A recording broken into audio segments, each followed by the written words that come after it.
Good afternoon everyone, and a very warm welcome to another afternoon Insta Live game drive with us and the team. Today up in the front I've got Stewie as my tracker, Brad's on the camera, and on the other team it's Ryan, Tom and Brandon. This afternoon we're working the northern parts of the reserve, and we've sort of felt a bit like we really needed to find elephant herds and baby elephants. So that's been our mission with our team this afternoon, and we've had some audio of them in the area. But before we head out there, just a couple of things before we start.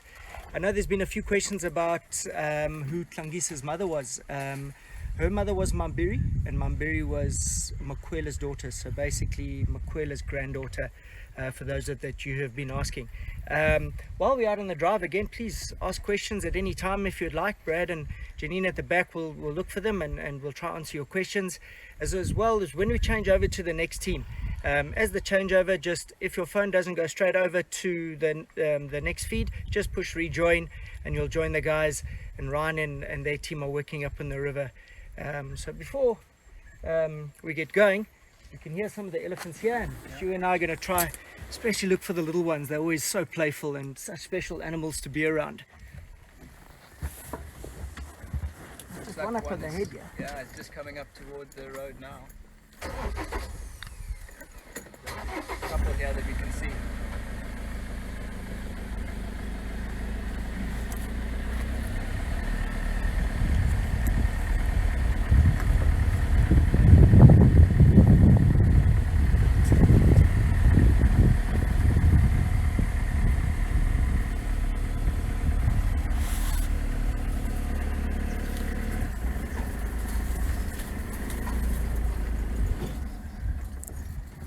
When we're viewing the elephant herds, especially, you know, there's moms and the youngsters, and it's made up of we refer to it as a family unit, where the oldest, most experienced female, known as the matriarch, she will lead the group and determine where they go.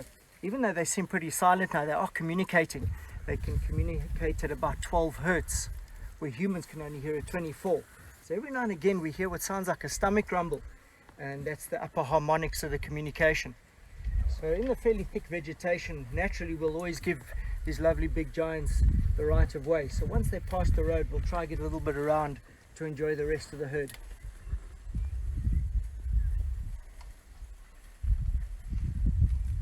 There's another frequency that they communicate, but that's over a much further range and a much lower frequency that we can't pick up.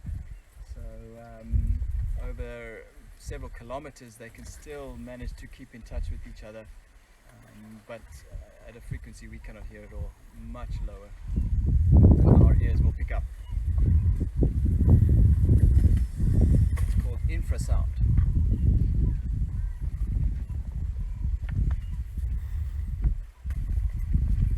Within the herd you will find the young males will be tolerated till the age of about 15. After the age of 15, they start to be pushed out the herds to form these unstable bachelor groups with older bulls. It's quite distinct when looking and following a herd of elephants is watching their body language. You know, many people generally are afraid of such big animals, but they're actually such gentle giants that deserve the respect. So often when we're driving around them, we watch their body languages, and the idea for us always when we're on game drive is that if our presence is changing their behavior, we should leave them in peace. As you can see here, these elephants are behaving as if we weren't even here, which is vitally important, and that's up to the guides and the trackers, always watching out their body language to make sure we respect what they want.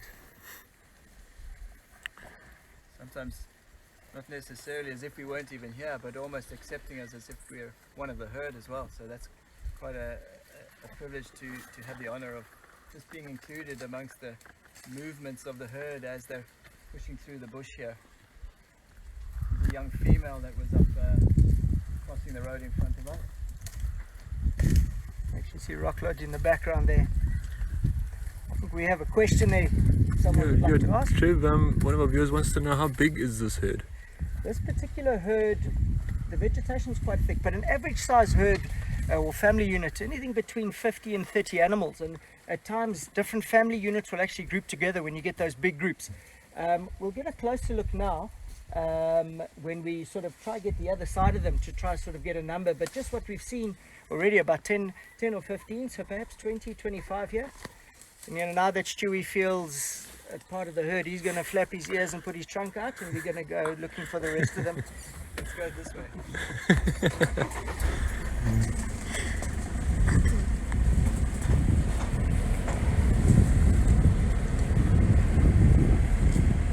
Beautiful big female on the left here, the light on her, stunning.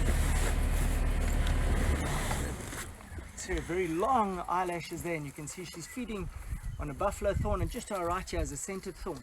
Only very nourishing leaves, so they've got to be cautious to look after their eyes, and those long eyelashes do their protecting.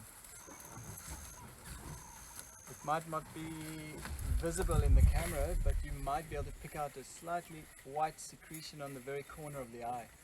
Now, elephants don't have that many sweat glands compared to other mammals, so a lot of the excess salts are secreted through this little white calcium deposit in the very corner of the eye. Maybe the sun is just catching that for you to see there. The calcium deposit with the excess salts of their body. I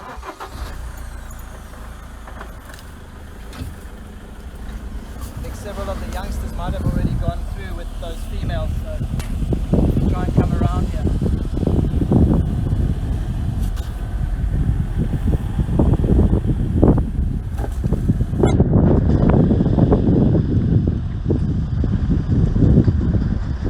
Like a little bit of a roadblock, Trevor. It does.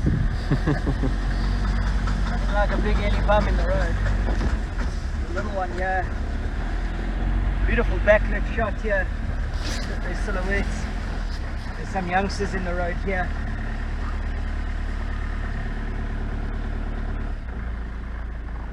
Stewie, potentially we could go around there. Yeah, we could try. Yes, there was a bit of a gap back here. I'm going to just try go around them, guys, so that we don't literally drive on their tails, and just give them some space. It's always better when they approach us instead of us driving behind them.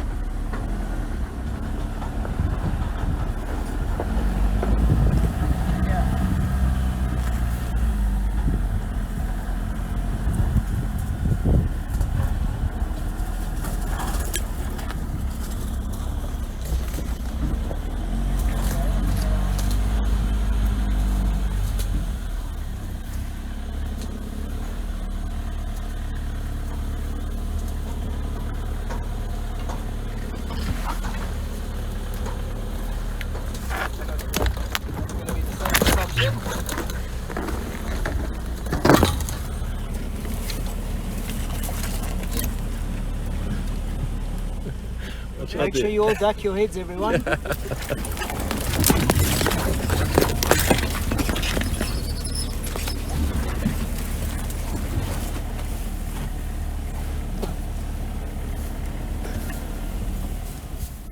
Perfect, Trev.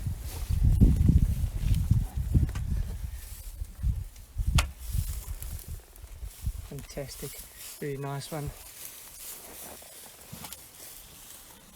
You might find this could be a sub-family unit with perhaps two offspring to the female here. The size difference might suggest a firstborn, and then the latest offspring, this tiny little one here. You can see the one feeding there with the tusks just coming through. That indicates it's about a 5 or 6 year old. And the sibling, you can see a lot smaller, maybe a 4-year-old. So as Stewie was saying, it's a very good possibility.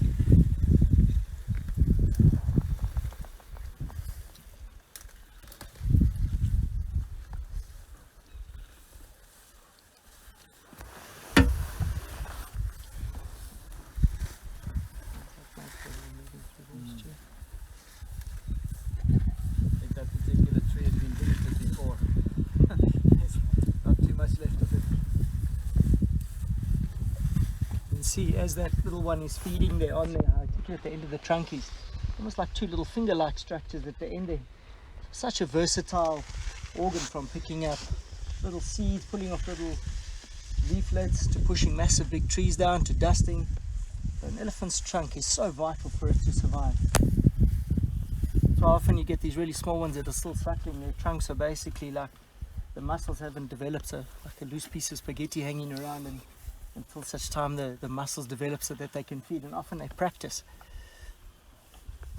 You might have a clear path to come out behind them there and then circle back around.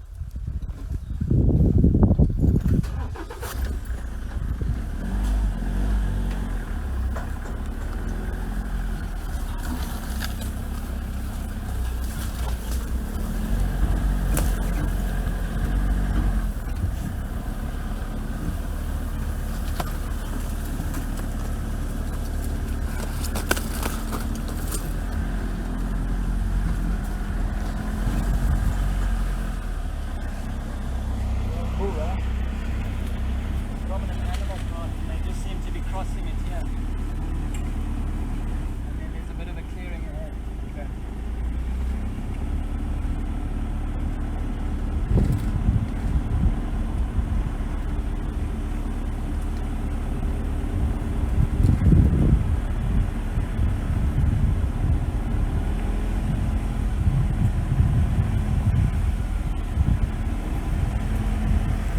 Young bull on the left hand side here, he's looks like he's getting close to that age of about 15. Generally at distance, how we can tell, the male's forehead is generally a little bit rounded, where a female has a square forehead. I'm going to find a gap to get in here. There's quite a few of them here. Wonderful, look at that. Amarula.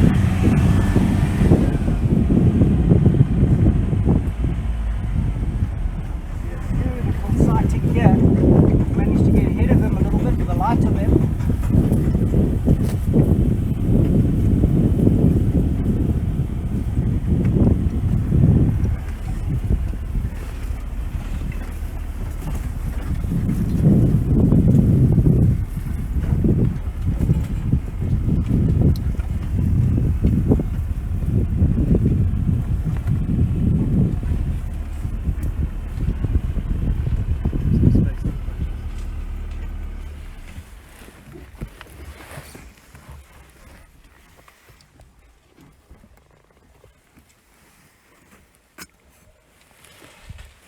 See, the majority of the herd have settled here now and are busy feeding on the bush willows there.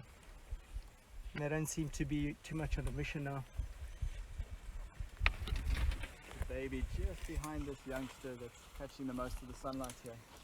Quite a young one behind that. We'll wait to see if they come closer.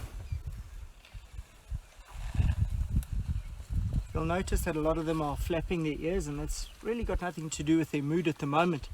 These huge animals, they produce huge amounts of heat, so with the blood flowing into the ears and flapping their ears helps to cool the body down, a little bit like a radiator. You can see that little one there, and these two possibly siblings. You can see very distinct size difference there.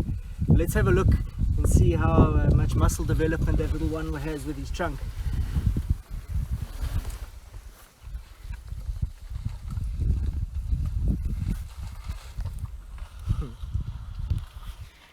Such an abundance of various food items for them to choose from. They have quite a wide palette, so at this time of the year you can see the vegetation still very lush and green, but as it moves through winter time you'll find them being a bit more selective of the things that they can feed on. But a lot of them feeding on some grasses and forbs here, others on the larger bush willow trees, some of the acacia trees, so quite a variety still available for them to choose from at this time of the year. I don't know if Brad has picked up on that.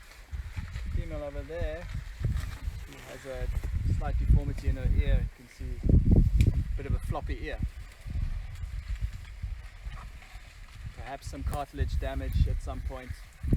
Their ears never really stop growing, so once the cartilage is damaged or no longer able to support the ear, the skin folds inwards, or in this case it's been damaged and so it's actually flopping awkwardly.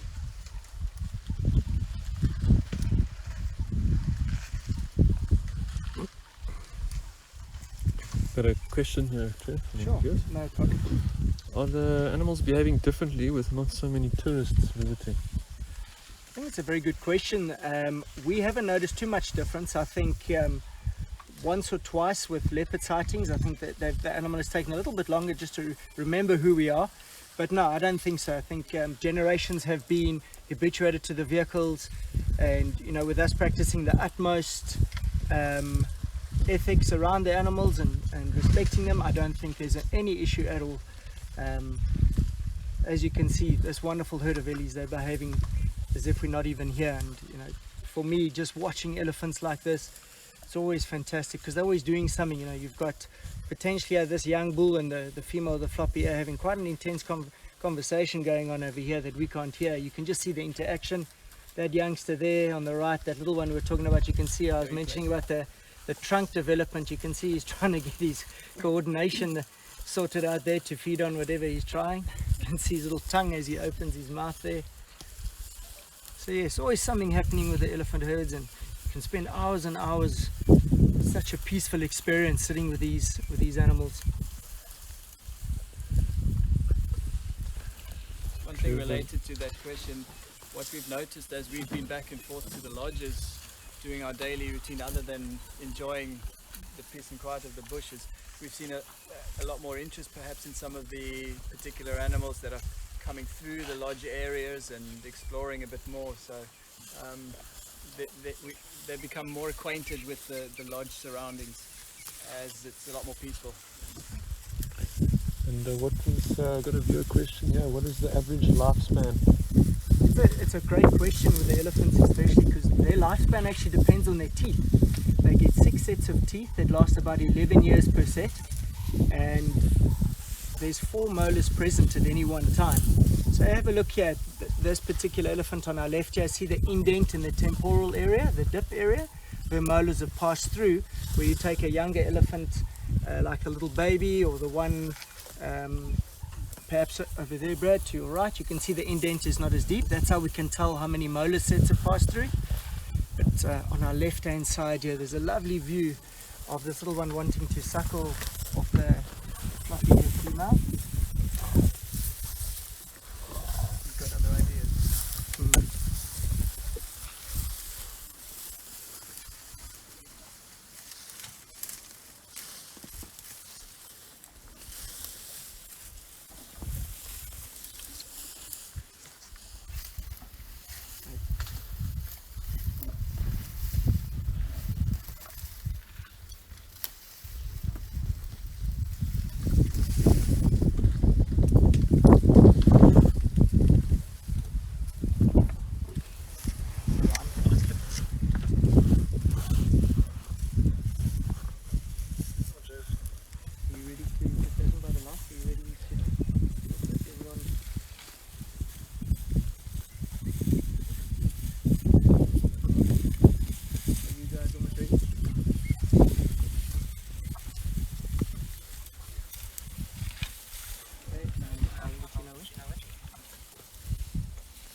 You can see here in the front, this young elephant just been curious, interested in what Stewie's up to there, realizing he's not an elephant and just part of the vehicle.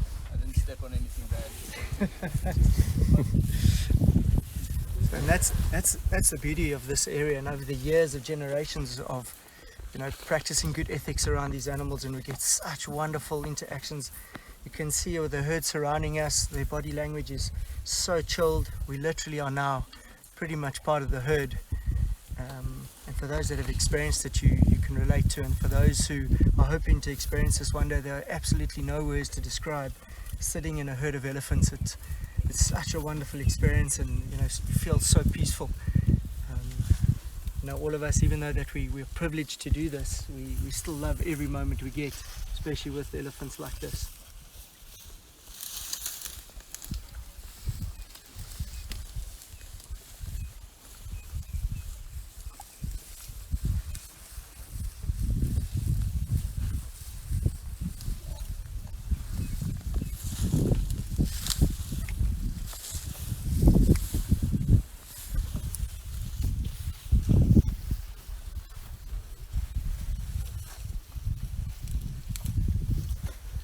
So guys, what we're going to do, we're going to hand over to our team with Ryan. They've got something very special to chat to you guys about. We're going to leave these lovely elephants that have given us such a wonderful sighting. We're going to move on to see if we can find another surprise for you guys. So we're going to let them be, and we're going to hand over to Ryan and Brandon. Okay, Brandon, you guys can go now.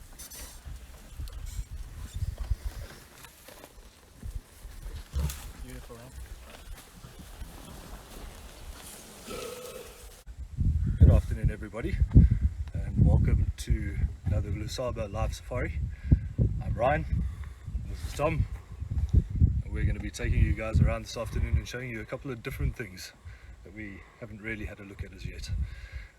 To start off with, on this beautiful afternoon, in this beautiful light, I'm going to hand you over to Tom, and he's going to tell you a little bit about this area and some of the beautiful trees that you can see.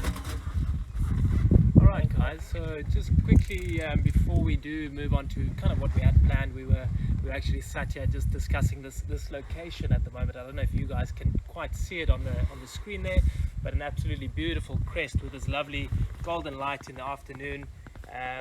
If you can see a bit of the topography surrounding the area, very much an undulating region.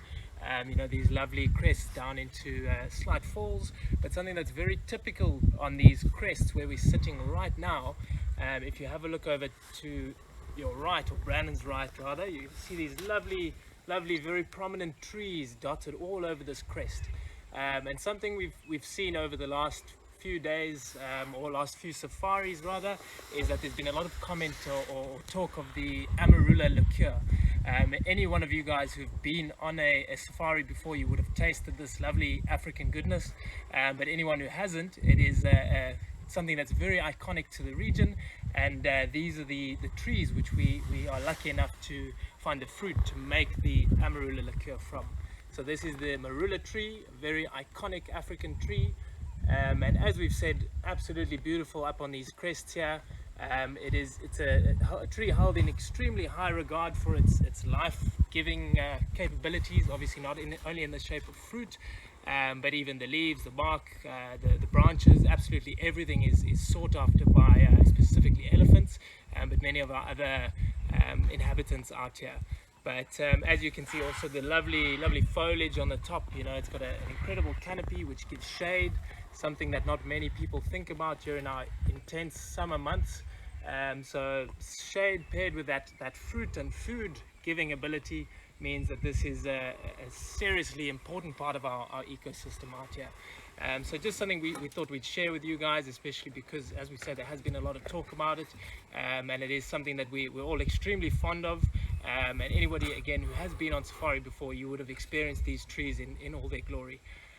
So yeah, just a little something different for this afternoon. I think we're gonna get the engine going and move on to our next little point of interest. Okay, cool. Perfect. Thanks, Tom.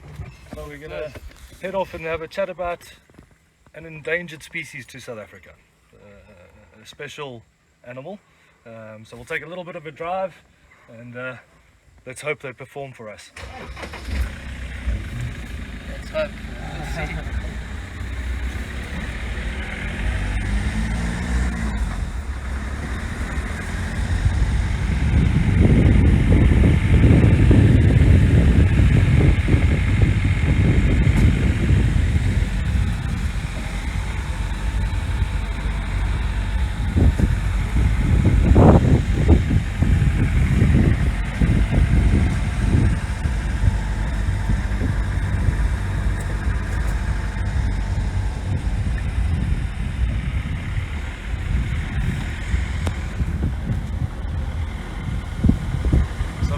Marula over there. What we've seen is it's been a nice warm day today. Again, fortunately, there's been a lot of activity. The herd of elephants that the guys were viewing earlier had come from the river.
see just past Tom, we've got your yellow-billed hornbill, which many of you will recognize as a Disney character.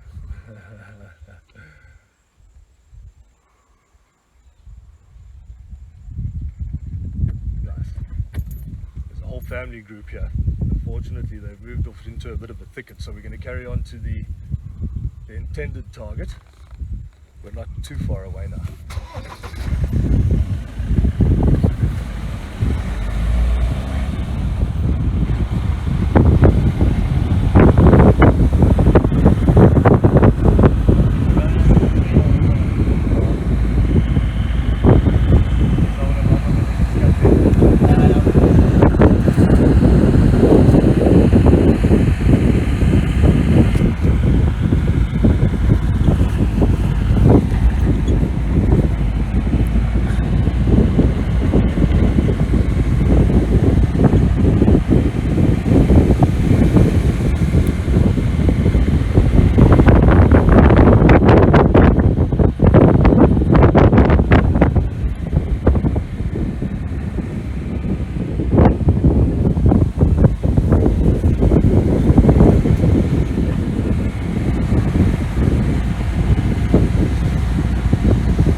Initially, at least.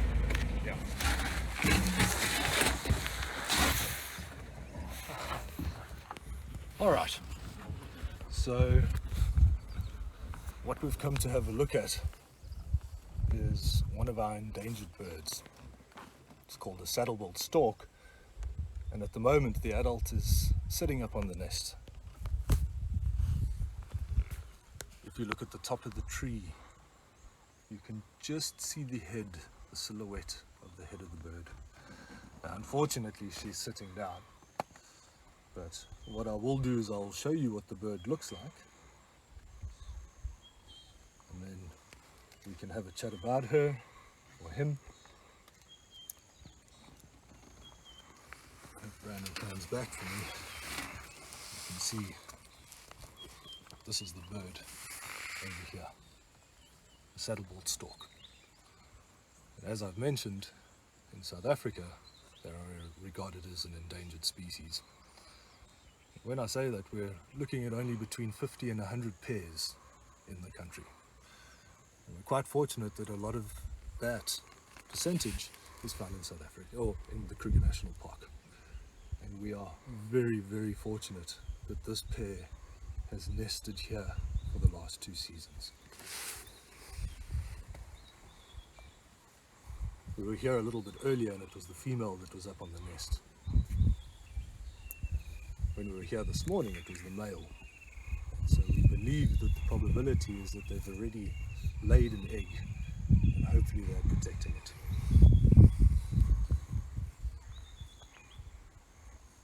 Now, one of our other birds that we do see here, or quite a couple of the other birds that we do see here, some of the other storks that we see, and bee-eaters and so on, our migrants have left us. They've gone back to Europe, parts of Asia, other parts of Africa, and they too will be doing that soon. As you know, we get the large white storks that nest up in Europe. I'm sure you're all familiar to them with their large nests and chimneys. And it's a good time of year. That's a good question. How many chicks do these have? What we've seen with saddle-billed storks is, with regards to chicks, it is very much dependent on the rainfall we have in a season. The better the rainfall, the more chicks. And so they can have as many as 4, where they can have as few as 1. And if there's a bad enough season, they won't have any. They can skip a season. Last season we only had 1. but we've had a far better rainfall this year, and so we're hoping for more chicks, maybe 2 or 3 if we're lucky. If she is on an egg, what's quite interesting is both male and female sit on the egg, and it probably only takes the egg about 35 to 38 days to hatch. Mom won't lay all the eggs at the same time, she'll space them by a few days, that way not having to carry all the eggs at the same time. And so you might find chicks look different ages. Remembering with birds, a few days can make quite a difference when you see them. Both mom and dad will feed the chicks, regurgitating at the nest. Okay. Remembering that our saddle-billed storks feed on fish and frogs. They're known to take other birds, small birds, nestlings. I've heard of them taking pythons. Back to the nest, regurgitate. They will are known to rather snip off fins of large birds, so it is easier to swallow. And another thing with saddle-billed storks is they drink a lot of water. So much so that mom and dad will take in water, bring it to the nest, regurgitates it onto the chicks, or even the eggs in the nest to cool it, and then allow water to run down the bull to quench the chicks' thirsts. So yeah, a lot of water intake. Yeah. Chicks will probably be on the nest for about 70 to 100 days, and then they will fledge, move down to the river, where the adults will still continue to feed them for numerous months. But that's where they learn to hunt.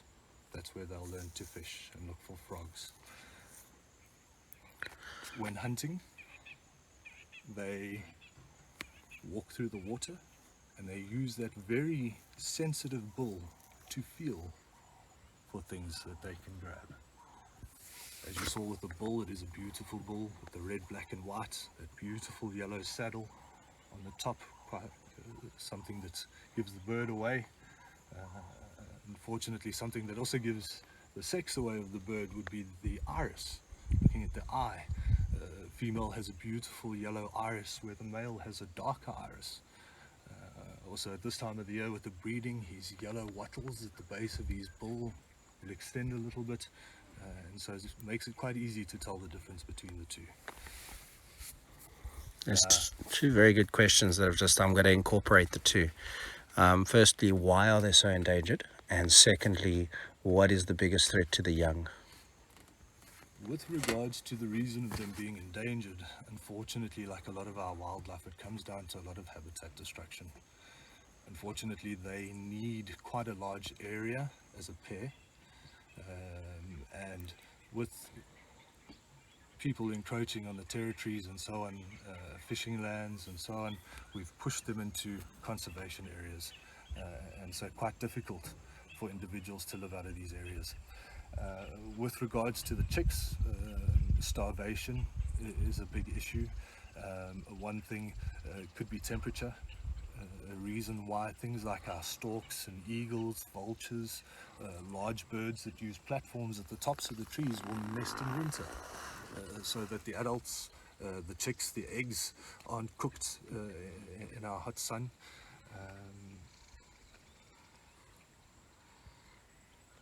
And then something happens to one of the adults. It can be quite difficult for a single parent to feed a large brood. So if anything happens to one of the adults, it could be quite detrimental to the youngsters. Predators, very difficult. That platform has taken over that whole canopy.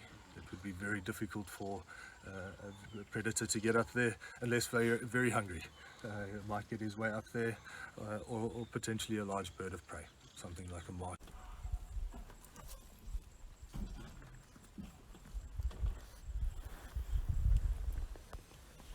So guys, something very exciting been happening. While we were left the elephants, we had alarm calls and Carl was driving around and he got a quick glimpse of the dogs. And we know a lot of you are wild dog lovers, which is their common name, but their actual name is painted wolf. Their scientific name is Lyson pictus, which actually means painted wolf. We know Richard, our boss, is his favorite animal. And Richard, we did try and mention that this week we'd hopefully get the dogs, so we've been very fortunate to have got them. Such incredible animals to see. In this particular pack, it's just the 4 of them, and they've come into the property for now late afternoon, nice and cool, so they're on the hunt at the moment.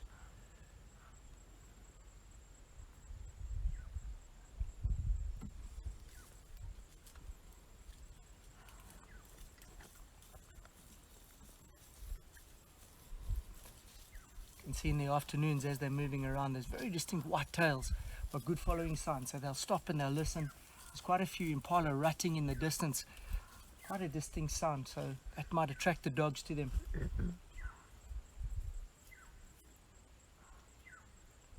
like we've got 4 here. The closest one looks like a adult male. Other 3 might be female. Wonder if that one lying down there, Travis.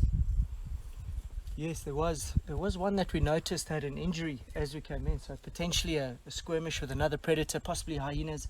You know, the painted wolves are such phenomenal hunters and got a very high success rate. So often in an area like this, you know, you have hyenas following opportunistically to see if they can steal a kill from them. You know,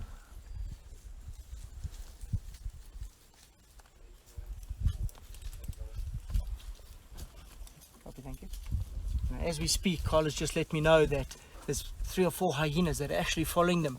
So hopefully they'll come into view as well. You know, even though that's just the 4 dogs and they're quite small, they take no nonsense. So we'll see as we sit with them a little bit, and maybe the hyenas may meet up with them. See, very distinct, very large ears, always listening for opportunity. Good senses all around, but those ears not just used for hearing, but actually for visual communication. They can keep in touch with each other as they spread out in a skirmish line through the thicker bush. They might be able to see the other's ears just bouncing around. In fact, that's in long grass. Sometimes that's all you can see of a wild dog, and they'll be bounding around and leaping up, and you can see the ears above the tall grass. So a lot of their hunting and movement through the bush is all done in complete silence. It's just for that visual communication that they have, the body language amongst each other, telling them about what each other are seeing or doing.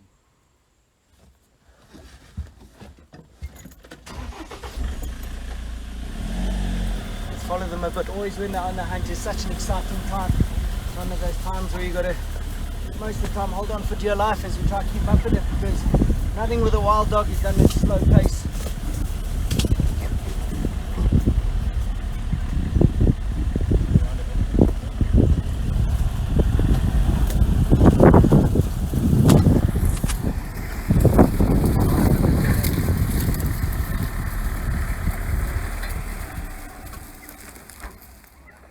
There's some impala just ahead here to our left hand side, so we're going to hang back a little bit. If you can see the dog, generally what they'll do, they'll lower their heads, flatten their ears a bit before they decide to burst. They've got phenomenal endurance, so they will try to run their prey down. But you can see they're in the thickets just to the right hand side of us for cover, and if they decide to go, we'll see it by their body language. But we're just going to hang back a little bit just to give them some space so that we don't interfere with anything here.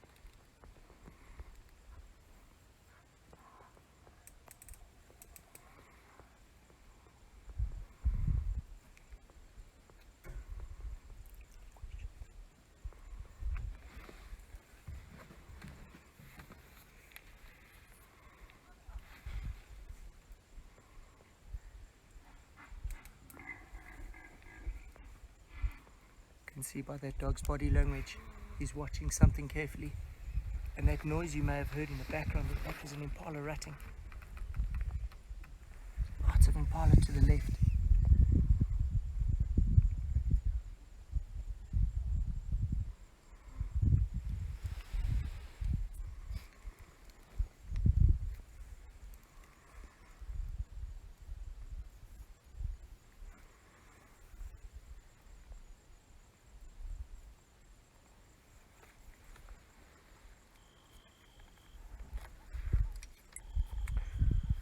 A question from one of the viewers: are these 4 regular visitors to Ulusaba?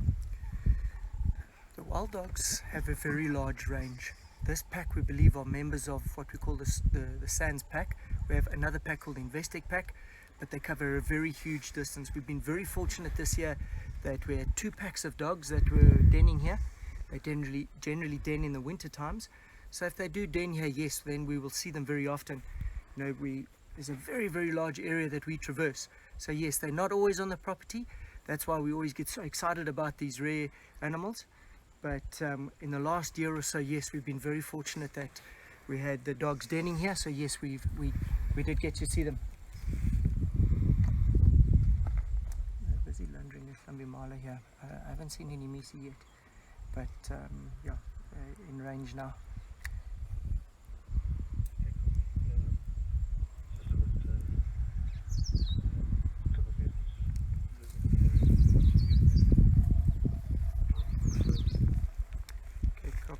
Just say they're on the cut line looking to go west. They can wait at Hollingford Dam area.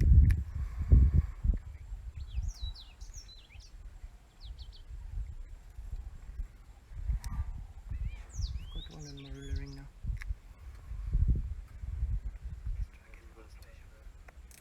Slowly they can be.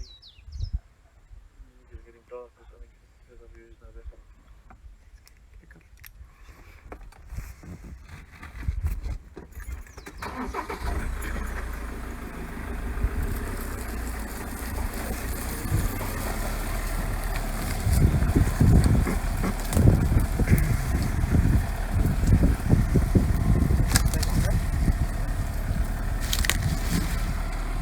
Okay, again.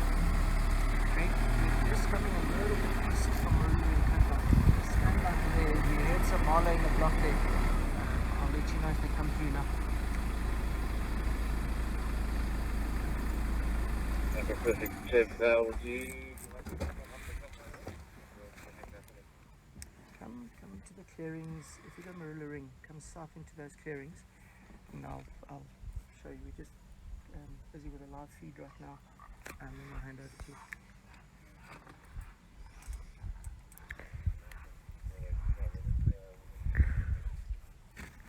Trevor, I've got a question from another viewer. Do hyenas and the wild dogs generally get along?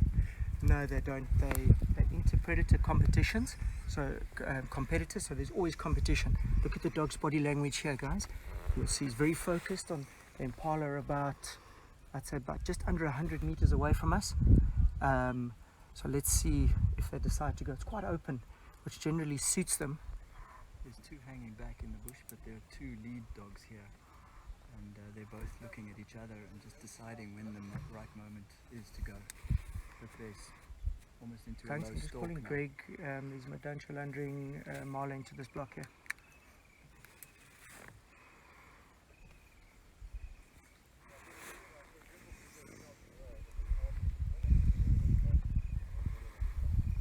That's us, thanks. You're welcome to come in here. Just finishing off a live feed here and come straight in here. We followed them in from the cut line. Presume you were having drinks, so the guys are aware of it.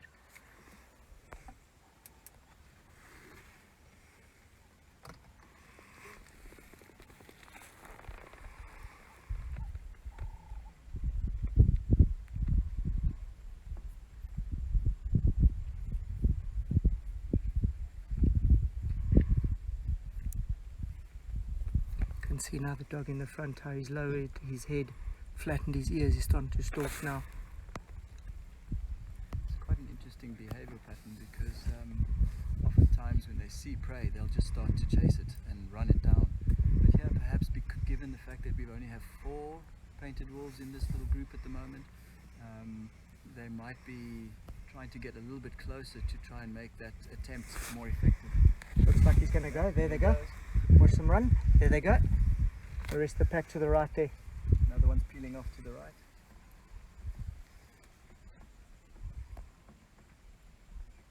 Yeah. Very close on that one's tail over there to the right. Let's go to the cut.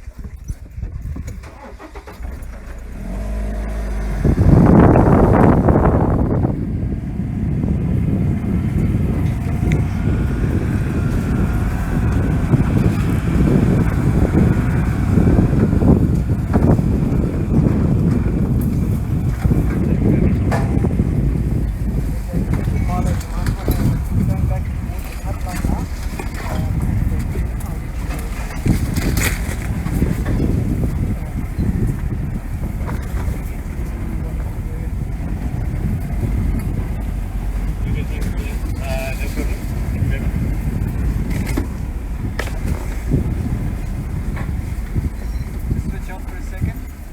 when the dogs hunt, as you can see, it's literally like organized chaos. So sometimes we've actually got to stop and listen to see or hear. If they did make a kill, there will be a lot of noise. The other dog, potentially if the hyenas are here and hear it, it'll be pretty vocal. So we're going to sit and listen a little bit. As you can see, trying to drive through the bush at speed, trying to keep up with the dog. It's only a recipe to put your tracker into a tree. There's a dog on the left there, so he's possibly following where the other one went. We had one that was chasing Impala towards this direction to the west. There we go. Let's see, will you keep up with it?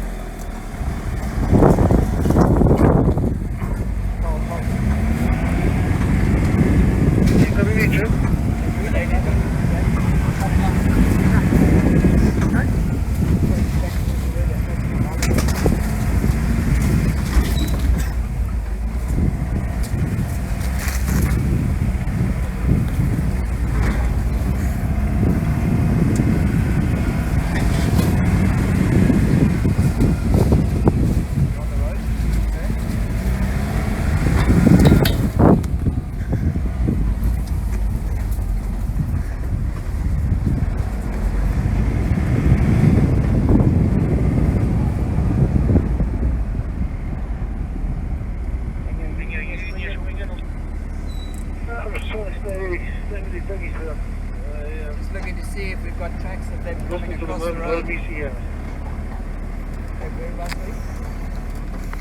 Went basically straight east from where they were lying at one point. When I was by, yeah, but straight east to this one.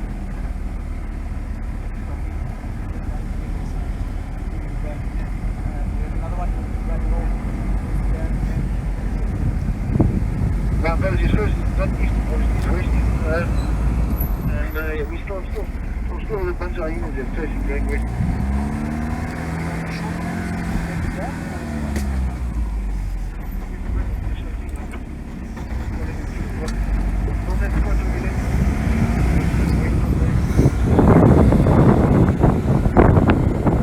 When you drive like this and we're running after dogs, this is where teamwork is so important. Carl can hear them that side, obviously trying to get around. This is always the adrenaline rush for us and you guys. We can see if we can find them again. I'm just going to try to keep an eye on Stewie. I'm going to keep him on board. Let's find Carl. Let's go down the road here. Stewie's got some tracks now.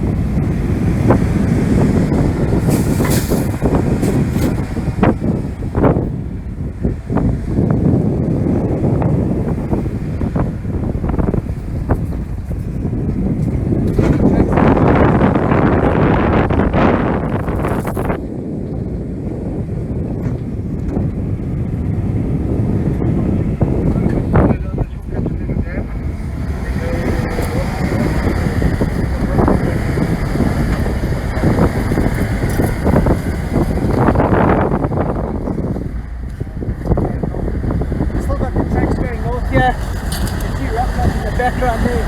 Perhaps the dogs are tracing their partner towards the dam. We'll have to see.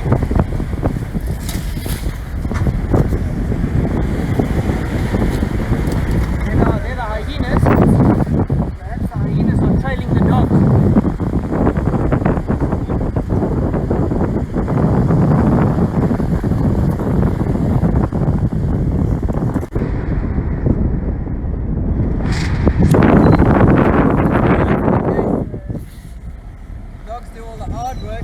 Take down a prey item and then the hyenas come in and chase them after.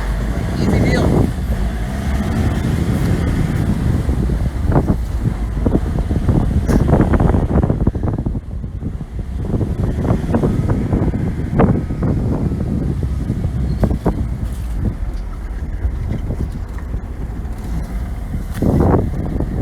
Hyenas are running there. Maybe they've got the scent of the dogs baboon in the background.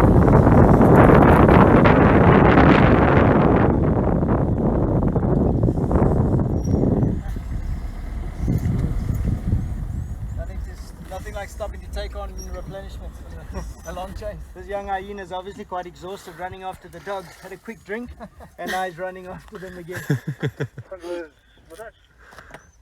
I followed the Nisi. They've gone north from Ledu Dam now and see, try luck there in the boulders.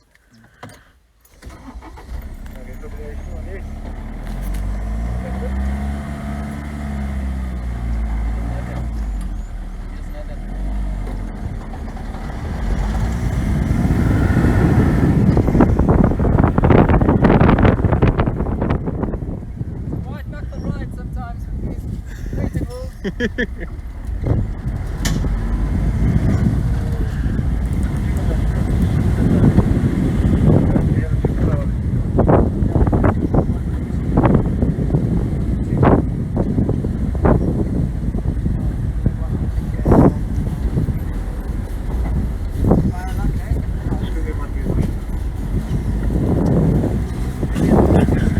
Check towards the technique often done by the dogs. They're chasing impala. Sometimes the impala will try to run into the water to get away from them because they don't have the endurance.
Guys, I think what we'll do, we'll sit for a minute or two.